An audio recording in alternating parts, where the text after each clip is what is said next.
오늘 함께 나눌 하나님 말씀은 고린도후서 7장 1절부터 4절까지 말씀을 보겠습니다. 제가 가진 성경으로는 신약 성경 296쪽입니다.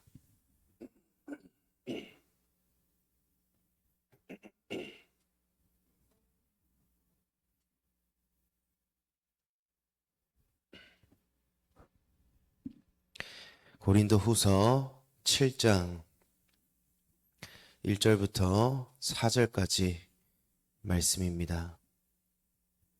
한 절씩 교독하도록 하겠습니다. 그런즉 사랑하는 자들아, 이 약속을 가진 우리는 하나님을 두려워하는 가운데서 거룩함을 온전히 이루어 육과 영의 온갖 더러운 것에서 자신을 깨끗하게 하자.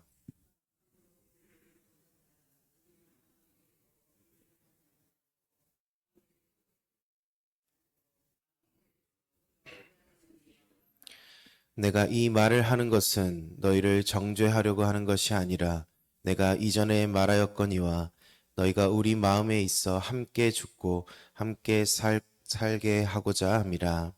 나는 너희를 향하여 담대한 것도 많고 너희를 위하여 자랑하는 것도 많으니 내가 우리의 모든 환난 가운데서도 위로가 가득하고 기쁨이 넘치는도다. 아멘. 우리가 지난 시간 고린도후서 6장 이 후반부의 말씀을 통해서 우리 안에 살아계셔서 역사하시는 이 성령 하나님의 강력한 임재에 대해서 말씀을 나눴습니다. 우리가 세상에서 거룩히 구별된 자로 살 수 있는 이유는 우리 안에 성령께서 내주하시고 우리를 하나님의 성전으로 인쳐 주셨기 때문입니다. 성령님은 단순하게 우리 안에 머물러 계시는 분이 아니라 우리를 진리로 인도하시고 세상의 부정함과 섞이지 않도록 우리 마음을 다스리시는 분이십니다. 오늘 본문 7장 1절은 그런즉이라는 단어로 시작합니다. 이 접속사는 앞선 6장에서 선포된 성령의 내주하심과 하나님의 자녀됨, 이 신령한 복이 이제 우리의 삶 속에서 어떻게 구체적인 역사로 나타나야 하는지를 연결해 줍니다. 성도의 거룩함은 결코 우리 스스로 만들어낼 수 없습니다. 우리에게는 그럴 힘과 자격이 없습니다. 거룩은 우리 안에 계신 성령께서 우리를 끝까지 붙드시고 변화시키시는 성령님의 견인적인 사역입니다. 오늘 본문을 통해서 우리 안에서 거룩을 완성해 나가시는 그 성령의 역사와 그 성령께서 묶어주시는 사랑의 공동체가 무엇인지 말씀을 나누도록 하겠습니다. 먼저 본문 1절 보겠습니다. 그런즉 사랑하는 자들아, 이 약속을 가진 우리는 하나님을 두려워하는 가운데서 거룩함을 온전히 이루어 육과 영의 온갖 더러운 것에서 자신을 깨끗하게 하자.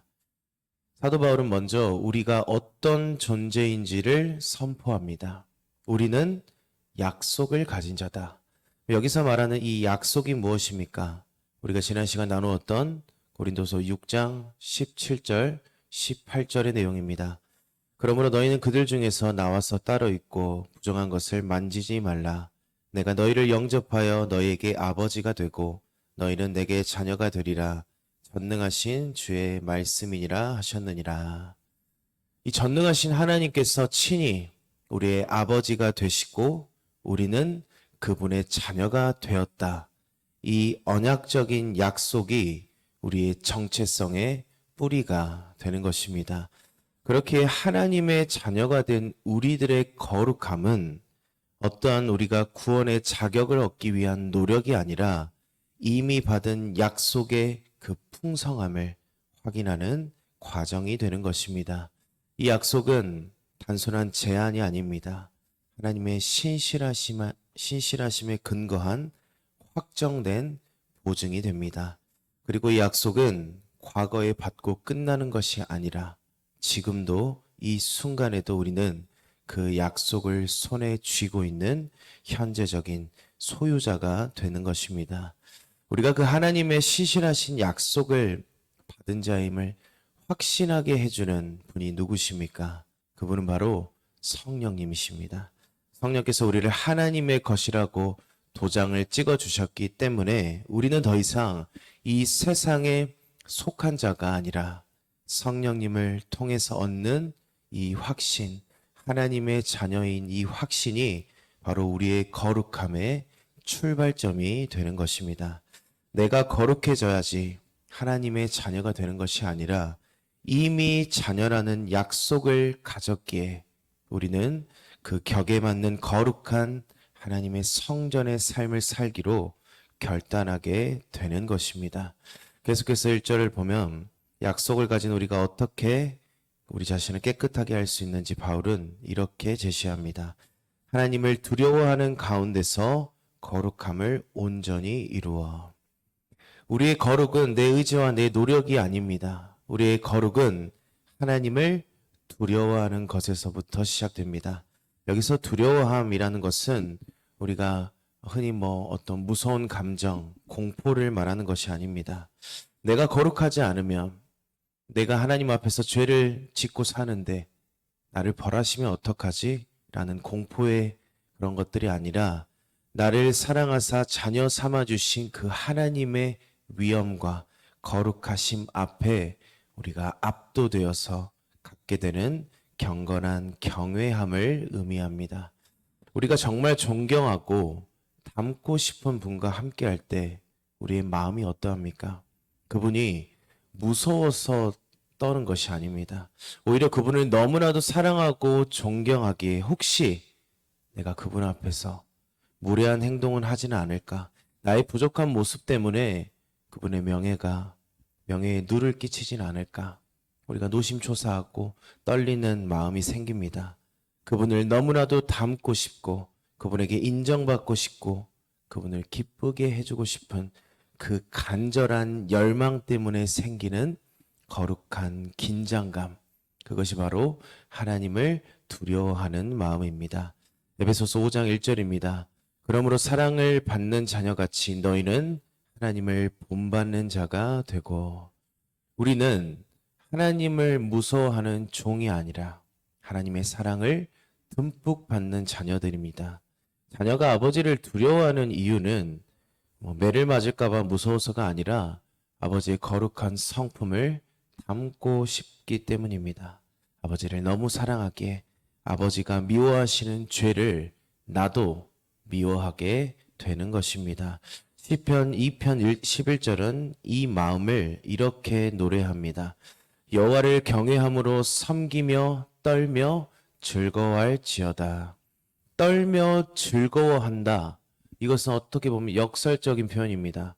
이 의미는 하나님 앞에, 그 거룩하심 앞에 우리의 죄성이 드러나기에 내 마음이 떨리지만 그 거룩하신 분이 나를 사랑한다는 그 사실을 우리가 알 때 우리는 즐거워할 수 있게 되는 것입니다. 이 거룩한 떨림이 있을 때 우리는 비로소 죄를 미워할 수 있게 됩니다. 성도의 거룩은 무거운 짐이 아닙니다.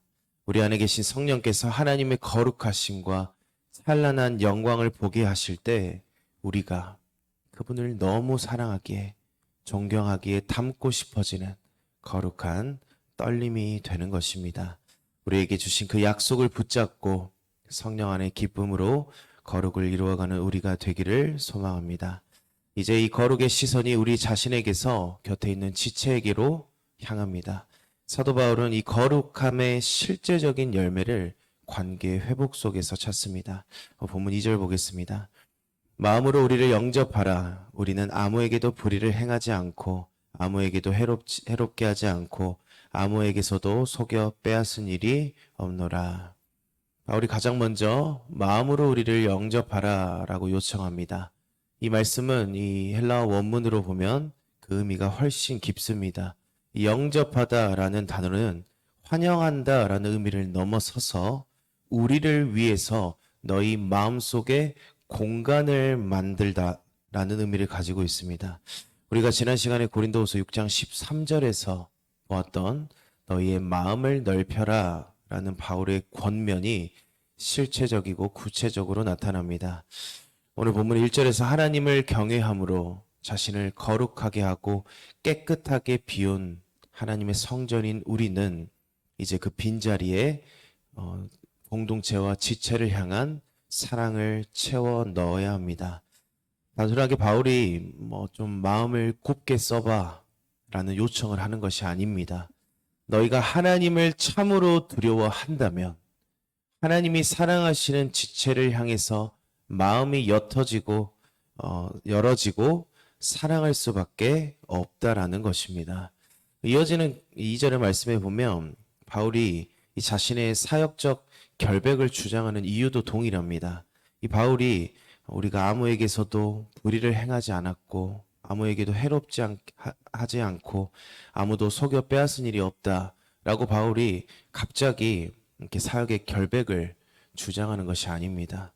바울이 이렇게 자신을 변호하는 말을 하는 이유는 단 한 가지, 어떠한 자신의 결백을 주장하는 것이 아니라 복음을 지키기 위해서입니다. 복음을 말하는 자의 그 삶과 모습이 복음과 관련 없는 삶이 되어버린다면, 거룩을 말하는 자의 삶이 거룩을 관련 없는 삶이 된다면 그 복음과 거룩은 가짜라는 증거가 되는 것입니다. 야고보서에서 말하는 행함이 없는 믿음이 죽은 믿음이라고 말하는 것과 같이 내 안에 믿음이 있다면 그 안에 걸맞는 열매가 맺혀야 합니다. 바울은 자신이 전한 복음의 진실성을 강조하기 위해서 자신의 사역의 내용을 통해서 복음을 전하는 내가 이렇게 살았어. 내가 많은 사람들을 만났지만 나는 불의를 행하지 않고 아무에게도 해를 입히지 않고 사랑으로 대했어 라고 바울이 말하고 있는 것입니다. 성령께서 우리를 성전 삼으셨다라는 것은 우리를 하나의 사랑의 공동체로 묶어주셨다는 것입니다. 나 혼자 깨끗해진다라는 것은 성경이 말하는 거룩이 아닙니다. 성령의 역사로 내 마음의 평수를 넓히고 우리가 원수까지도 담을 수 있는 사랑의 공간을 확보하는 것이 바로 약속을 가진 자의 삶의 모습이 되는 것입니다. 이제 바울은 3절에서 더 깊은 영적인 결속력을 이야기합니다. 내가 이 말을 하는 것은 너희를 정죄하려고 하는 것이 아니라 내가 이전에 말하였거니와 너희가 우리 마음에 있어 함께 죽고 함께 살고자 함이라. 바울은 먼저 자신의 진심이 오해받지 않도록 말합니다.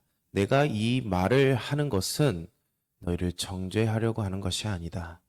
우리가 1절에서 자신을 깨끗하게 하자라고 권면하고 2절에서 우리를 영접하라라고 말한 것은 어떠한 고린도 교인들의 잘못을 들추어내어서 그들을 부끄럽게 하려는 의도가 아니라는 것입니다.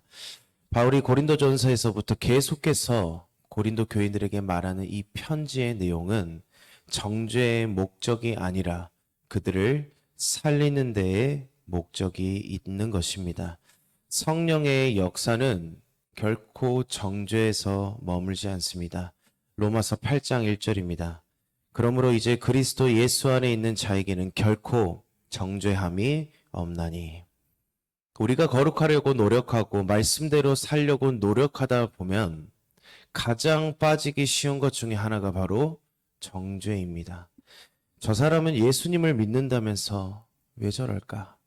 그런 마음들이, 그 정죄의 마음들이 우리의 마음속에 계속해서 들게 됩니다. 그때 우리는 바울처럼 물어야 합니다. 내가 지금 저 사람을 정죄하기 위한 마음인가? 아니면 내가 이 지체를 내 마음에 품기 위한 것인가? 참된 거룩은 정죄의 칼을 휘두르는 것이 아닙니다. 그 지체가 다시 살아날 수 있도록 사랑으로 품어주고 끌어주는 것입니다. 그 바울의 마음이 3절 하반절에 고스란히 드러납니다.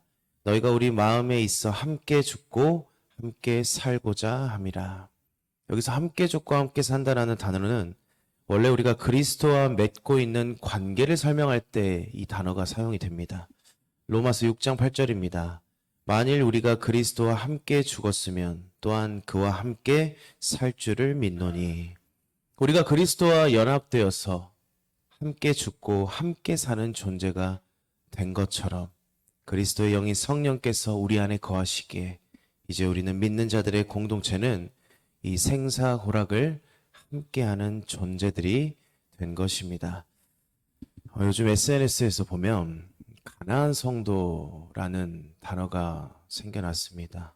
어떤 의미인 줄 아십니까? 가나안 성도. 가나안을 거꾸로 뒤집으면 무엇입니까? 안 나가 성도. 하나님은 믿지만 교회는 나오지 않는다. 교회 안에서 상처받기 싫고 그저 나 혼자 거룩함을 지키겠다라는 사람들을 가리키는 말입니다. 오늘날 교회 가운데 또 성도들 가운데 이 가나안 성도가 늘어나는 이유가 무엇일까요? 교회가 하나님의 약속을 믿는 우리 공동체가 그 안에 사랑이 식어가고 있기 때문입니다. 성경이 말하는 거룩과 성령의 역사는 결코 나 혼자 자리에 머무는 것이 아닙니다. 어떻게 머리이신 그리스도와는 연합하면서 그분의 몸인 교회와는 분리될 수 있겠습니까? 에베소서 4장 3절입니다. 평안에 매는 줄로 성령이 하나 되게 하신 것을 힘써 지키라. 성령님은 우리를 따로 부르신 것이 아니라 함께 불러주셨습니다. 내가 정죄하고 싶은 저 지체가 아플 때 나도 아픈 것이 정상이고, 저 지체가 죄를 이기고 거룩함을 온전히 이루어갈 때 나도 함께 기쁜 것, 그것이 바로 성령께서 우리 안에 내주하고 계신다는 성전의 증거가 되는 것입니다. 이제 바울은 마지막으로 압도적인 승리를 선포합니다. 본문 4절입니다. 나는 너희를 향하여 담대한 것도 많고 너희를 위하여 자랑한 것도 많으니 내가 우리의 모든 환난 가운데서도 위로가 가득하고 기쁨이 넘치는도다. 바울은 고백합니다. 나는 담대하다. 이 담대하다라는 것은 바울 서신에서 특별하게 말하고 있습니다. 이 담대하다라는, 기쁨이 넘친다, 담대하다라는 것은 이 단순하게 많다라는 의미보다 넘쳐 흐른다라는 표현을 가지고 있습니다. 바울이 담대할 수 있는 이유, 그것은 성령님이 주시는 담대함입니다. 바울이 고린도 성도들에게 쓴소리도 하고 눈물의 편지를 보낼 수 있었던 것은 그들을 정죄하기 위함이 아니라 성령께서 그들 사이에 함께 죽고 함께 사는 그 연합의 확신을 주셨기에 바울은 어떠한 오해와 자신을 음해하는 그러한 상황 가운데서도 비굴하지 않고 복음을 담대하게 증거할 수 있었다는 것입니다. 그래서 그들이 그 담대한 자가 받는 위로가 바로 신비가 위로입니다. 이 위로는 보혜사 성령님을 뜻하는 단어와 같은 어근을 가집니다. 즉 바울이 누리는 위로와 위로는 이 사람의 격려가 아닙니다. 내주하시는 성령께서 부어주시는 하늘의 신령한 도움이 되는 것입니다. 그래서 담대하고 위로를 받는 그 자가 넘치는 감정의 절정, 그것이 바로 오늘 마지막에서 말하는 기쁨이 넘친다, 넘쳐 흐른다. 이것이 바로 성령 충만한 하나님의 성전 된 자들의 모습입니다. 하나님을 경외함으로 자신을 깨끗하게 하고 성령의 능력으로 마음을 넓혀 지체를 내 몸처럼 영접하는 자들의 나타나는 최종적인 열매, 그것은 바로 넘쳐 흐르는 압도적인 기쁨이 되는 것입니다. 이번 한 주간 또 오늘 하루 우리가 하나님의 성전임을 기억하고 하나님을 경외함으로 우리를 지키고 지체를 사랑으로 마음을 넓혀서 성령님이 주시는 넘치는 위로와 기쁨 속에 승리하는 모든 성도님들 되시기를 소망합니다. 기도하겠습니다. 거룩하신 하나님 아버지, 우리를 자녀 삼아주신 그 신실하신 약속에 한없는 감사와 영광을 돌립니다. 우리 안에 거룩한 두려움을 부어주셔서 세상의 더러움에 물들지 않게 하시고 우리가 늘 성령님 의지하면서 우리 안에 사랑이 넘쳐 흘러 우리를 하나로 묶으신 그 거룩한 공동체임을 기억하며 우리가 사랑으로 지체를 섬기고 은혜를 나눌 수 있는 귀한 우리 공동체가 될 수 있도록 주님 함께하여 주시옵소서. 우리의 상황을 압도하는 하늘의 기쁨으로 늘 승리할 수 있는 우리가 되도록 주님 함께하여 주시옵소서. 다시 오실 예수님 이름으로 기도드리옵나이다. 아멘.